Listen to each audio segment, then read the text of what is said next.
friends on my YouTube channel SR Classes. So friends, आज जो हम चैप्टर शुरू कर रहे हैं उसका नेम है human health and disease. Human health and disease class 12 का अपना ये चैप्टर है, 8th चैप्टर. और अगर हम बोर्ड पॉइंट ऑफ व्यू या नीट पॉइंट ऑफ व्यू देखें तो बहुत ही एक इंपॉर्टेंट चैप्टर है ये, human health and disease. Human health and disease. तो अगर हम इस चैप्टर की बात करें, इसकी इंपॉर्टेंस इसलिए है तो क्योंकि डायरेक्टली हमारी हेल्थ से जुड़ा हुआ चैप्टर है, तो बहुत ज्यादा एक इंपॉर्टेंस हमारे लिए इसकी हो जाती है. क्योंकि हेल्थ जो है, आपको पता है हेल्थ इज वेल्थ. ठीक है, हेल्थ का हमारी लाइफ में, हमारी हेल्थ अगर सही रहेगी तो हमारे लिए हमारी जो उतनी ही लाइफ लॉन्ग हम सरवाइव कर सकते हैं. तो हेल्थ का चैप्टर है, अच्छे से स्टडी करना है. इंपॉर्टेंस आपको बताई है बहुत, इसकी नीट के अंदर है या बोर्ड के अंदर भी बहुत अच्छी इसकी इंपॉर्टेंस है.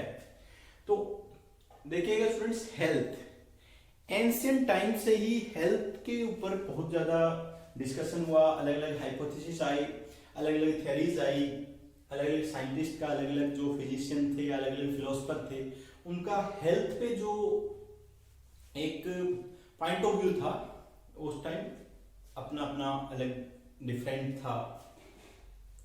बट हेल्थ की जो एक प्रॉपर जो डेफिनेशन आई वो बहुत बाद में आई. बट शुरू में जो कुछ डेफिनेशन थी हेल्थ को, उस टाइम एंशिएंट लोग कैसे डिफाइन करते थे, या शुरू में ग्रीक या इंडियन आयुर्वेदा था वो किस प्रकार से हेल्थ को डिफाइन करता था, वो शुरू में हम इंट्रोडक्टरी जो पार्ट है अपना चैप्टर का, इसके अंदर हम स्टडी करेंगे. तो history of health and disease. तो स्टूडेंट्स, ग्रीक के एक फिजिशियन थे हिपोक्रेट्स, यहां मैंने नाम लिखा हुआ है हिपोक्रेट्स. इन्होंने एक थ्योरी दी थी गुड ह्यूमर थ्योरी, या ग्रीक के लोगों में ज्यादातर उस टाइम ये प्रचलन था गुड ह्यूमर थ्योरी का. ये अगर किसी जो ह्यूमन बॉडी है उसका अगर ह्यूमर सही है, good humour and bad humour. Humour का मतलब होता है जितनी भी बॉडी के अंदर फ्लूइड्स जो रिलीज होते हैं, अगर वो एक पर्टिकुलर अमाउंट में, जितना फिक्स्ड अमाउंट होता है उसमें रिलीज हो रहे हैं तो उसे गुड ह्यूमर कहते हैं. अगर उसमें अगर डिसअरेंजमेंट आता है, कम ज्यादा रिलीज हो रहे हैं, फिर वो एक बैड ह्यूमर है. तो इस प्रकार से उन्होंने उस टाइम हेल्थ को डिफाइन किया था, और इंडियन जो आयुर्वेदा था उसने भी इसको एक्सेप्ट किया था. Early Greek and Indian Ayurveda believed that health is the balanced state of the body and mind.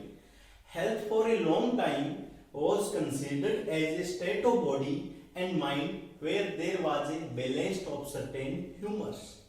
देखिएगा, इंडियन आयुर्वेदा या ग्रीक ने काफी लंबे टाइम तक ये बिलीव था, या उस टाइम हेल्थ की डेफिनेशन यही थी भी हेल्थ क्या होती है, एक स्टेट ऑफ बॉडी है या स्टेट ऑफ माइंड है जो बैलेंस्ड है, balanced state of body and mind.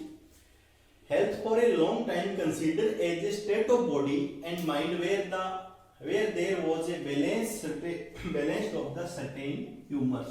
जितने भी ह्यूमर है ये बैलेंस्ड होते हैं. जितने भी ह्यूमर क्या होता है, यहाँ लिखा हुआ मैंने, state of body with normal functioning of body fluids.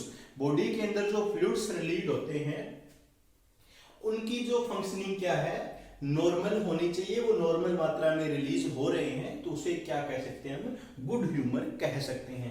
जैसे कि हमारी बॉडी के अंदर ब्लड होता है, ब्लड सिक्रीट होता है, ब्लैक बाइल सिक्रीट होता है या येलो बाइल सिक्रीट होता है. ठीक है, एक फैगम होता है वो भी सिक्रीट होता है. ठीक है, तो ये सारी चीजें जो फ्लूइड जो रिलीज होते हैं, अगर ये एक पर्टिकुलर जो इनका फिक्स्ड अमाउंट है, ठीक है, जो फिक्स्ड अमाउंट है उसके अंदर अगर ये रिलीज हो रहे हैं फिक्स्ड अमाउंट के अंदर, तो वो क्या है, एक ह्यूमर है, एक गुड ह्यूमर है.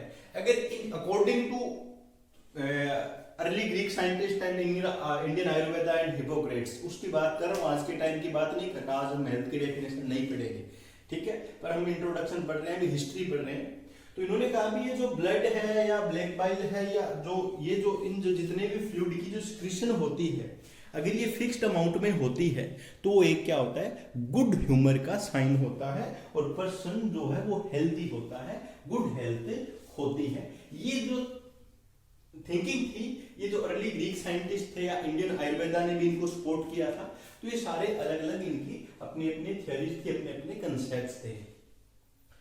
उसके बाद इन्होंने क्या कहा, जो ग्रीक फिजिशियन थे, इन्होंने कहा कि भी जो पर्सन जिनके अंदर ब्लैक बाइल ज्यादा रिलीज होता है, ठीक है, ये ब्लैक बाइल जो वाले पर्सन जो होते हैं, वो उनकी जो पर्सनैलिटी होती है वो हॉट होती है और उनका बॉडी टेम्परेचर भी दूसरों से ज्यादा होता है और वो फीवर से सफर करते हैं, ठीक है।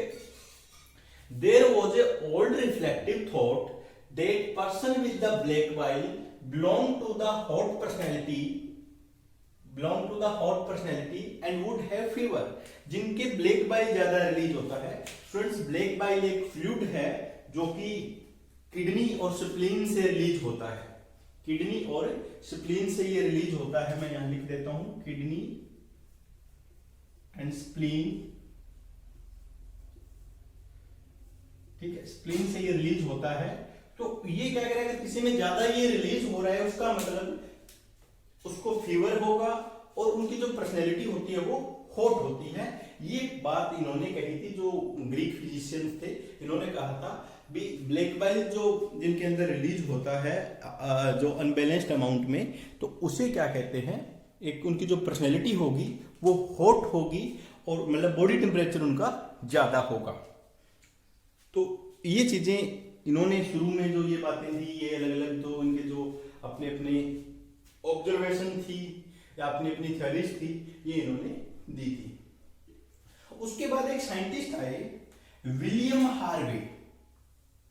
विलियम हार्वे ने क्या किया था, विलियम हार्वे ने जो ब्लड सर्कुलेशन की डिस्कवरी की थी, सर्कुलेटरी सिस्टम की डिस्कवरी की थी हमारी बॉडी के अंदर, ठीक है। इन्होंने कहा भी ये जो आपने जो थ्योरी दी हुई है, ये जो ब्लैक बाइल वाली, ये सही नहीं, ये गलत थ्योरी है। तो इनसे पूछा गया भी ये क्यों गलत है, तो इन्होंने कहा भी अगर हम पूरे, इन्होंने क्या किया, जितने भी उस जो ब्लैक बाइल पर्सनैलिटी वाले लोग थे या जो नॉर्मल लोग थे, पूरे वर्ल्ड के अंदर अलग अलग उन्होंने थर्मोमीटर की हेल्प से टेम्परेचर जो मापा, वो सभी का एक ही था, ठीक है। तो इन्होंने कहा भी जितने भी अर्थ पे ह्यूमन बीइंग्स होते हैं, इनका जो टेम्परेचर होता है, बॉडी टेम्परेचर होता है, वो एक नॉर्मल बॉडी टेम्परेचर होता है, मतलब कांस्टेंट बॉडी टेम्परेचर होता है। वो लगभग अपन जनरली इसको 37 डिग्री सेल्सियस लिख देते हैं, आपको पता है स्टूडेंट्स। वैसे 36 डिग्री से लेकर 37 तक अपन इसको लिख सकते हैं, क्योंकि थोड़ा बहुत जो है अलग अलग बॉडी के अंदर थोड़ा बहुत कम ज्यादा होता रहता है। तो इन्होंने थर्मोमीटर का यूज करके इस थ्योरी को डिसअप्रूव किया। इन्होंने कहा कि जितने भी पर्सन बिलोंग करते हैं दुनिया के अंदर, अर्थ के ऊपर है, उन सभी का जो बॉडी टेम्परेचर होता है वो कांस्टेंट होता है।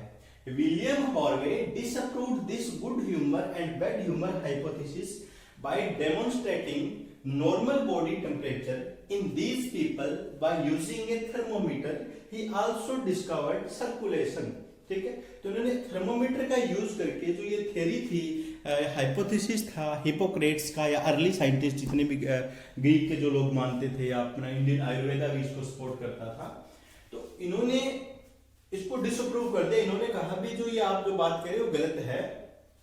थर्मोमीटर की हेल्प से जब इन्होंने पूरे अलग अलग लोगों का जिनमें ब्लैक बाइल नॉर्मल था, उनका जब टेम्परेचर मापा, तो इन्होंने कहा भी टेम्परेचर सबका एक जितना ही होता है, ऐसा कुछ नहीं होता। तो इन्होंने इस थ्योरी को डिसअप्रूव किया था, ठीक है। तो ब्लैक बाइल का आपको बता दिया कि एक फ्लूइड है जो किडनी या स्प्लीन से रिलीज होता है, एक्सेस अमाउंट में रिलीज हो जाता है। तो according to the early Greek scientist या इंडियन आयुर्वेदा, इन्होंने कहा था कि ज्यादा एक्सेस अमाउंट में अगर रिलीज होता है तो इससे फीवर होता है और सैडनेस भी होती है, ठीक है। तो ये इनकी थिंकिंग थी, बट विलियम हार्वे ने बाद में इसको डिसअप्रूव किया। इन्होंने क्या किया, इन्होंने कहा कि थर्मोमीटर की हेल्प से अगर हम सभी का बॉडी टेम्परेचर अगर हम इसको मापते हैं, तो सभी का बॉडी टेम्परेचर एक कांस्टेंट बॉडी टेम्परेचर है। Hippocrates the great physician was first person to write detailed description of disease symptoms and the importance of the need for good diet, fresh air and the rest। हाँ, शुरू में जो hypocrite जो थे, ये पहले ऐसे फिजिशियन थे, ऐसे पहले साइंटिस्ट थे जिन्होंने हेल्थ के ऊपर डिस्कशन शुरू किया था, हेल्थ के बारे में लोगों को बताया था। क्योंकि पहले इतनी बड़ी इन पे बातें नहीं हुआ करती थी, लोगों के अलग अलग ये रिलीजियस व्यू थे इनके ऊपर, हेल्थ के ऊपर सुपरस्टिशंस थी, अलग अलग फिलोसफिकल वे हुआ करते थे इनके ऊपर, अपनी अपनी थिंकिंग हुआ करती थी। कोई सोचता था भी ये अलग अलग जो मान लो सुपरस्टिशन में जाए तो भूत की बात हो जाएगी, पाप की बात हो जाएगी, ठीक है, ये सारी बातें उस टाइम चला करती थी। तो इससे इन्होंने अलग होके हेल्थ के बारे में एक अच्छी कुछ जो पॉइंट्स उन्होंने बताए कि गुड डाइट है, गुड हेल्थ के लिए गुड डाइट खाना चाहिए, फ्रेश एयर की जरूरत होती है और एक कंप्लीट रेस्ट की जरूरत होती है अगर हमें गुड हेल्थ रखनी है तो ये सारे अलग अलग पॉइंट्स थे इन्होंने बताए थे। इसी कारण इनको फादर ऑफ मेडिसिन भी की जो एक ऑनर जो दिया गया था फादर ऑफ मेडिसिन का। इन्होंने इन जो अपनी मेडिसिन थी इनको सेपरेट किया था, रिलीजन, सुपरस्टिशन या फिलोसफिकल थिंकिंग थी, इन सभी से अलग किया था और इसी कारण इनको बाद में फादर ऑफ मेडिसिन का जो ऑनर था दिया गया था, इन्हें फादर ऑफ मेडिसिन कहा जाता है। तो अपने चैप्टर का जो इंट्रोडक्शन है ये भी हेल्थ, एंशिएंट टाइम में हेल्थ के बारे में हम क्या सोचा करते थे या हेल्थ को लेकर हमारी क्या थिंकिंग थी, या जो अर्ली जो साइंटिस्ट थे जो वो हेल्थ को लेकर क्या सोचा करते थे। तो क्या था उस टाइम क्या था, ह्यूमर एक जो हाइपोथेसिस था, good humour and bad humour. तो गुड ह्यूमर का मतलब क्या था, भी जो ऑल द बॉडी फ्लूइड्स हैं, बॉडी से जो रिलीज होते हैं, ये सारे एक पर्टिकुलर नॉर्मल अमाउंट में अगर रिलीज होते हैं तो बॉडी बिल्कुल सही है। अगर इनमें अगर रिलीज कम ज्यादा होते हैं तो फिर बॉडी डिजीज से सफर कर रही है, हेल्थ सही नहीं है। ये अलग अलग जो थिंकिंग थी उस टाइम के साइंटिस्ट की थी। बाद में इन हाइपोथेसिस को डिसअप्रूव किया गया। जैसे जैसे बायोलॉजी ने ग्रो किया, जैसे जैसे साइंस ने ग्रो किया, टेक्नोलॉजी ने ग्रो किया, तो हेल्थ की कुछ नई डेफिनेशंस भी आई। ठीक है, वो हम नेक्स्ट क्लास के अंदर इनको डिस्कशन करेंगे। तो स्टूडेंट्स इनको आपने एक बार अच्छे से पढ़ना है। ठीक है स्टूडेंट्स, ओके, थैंक यू।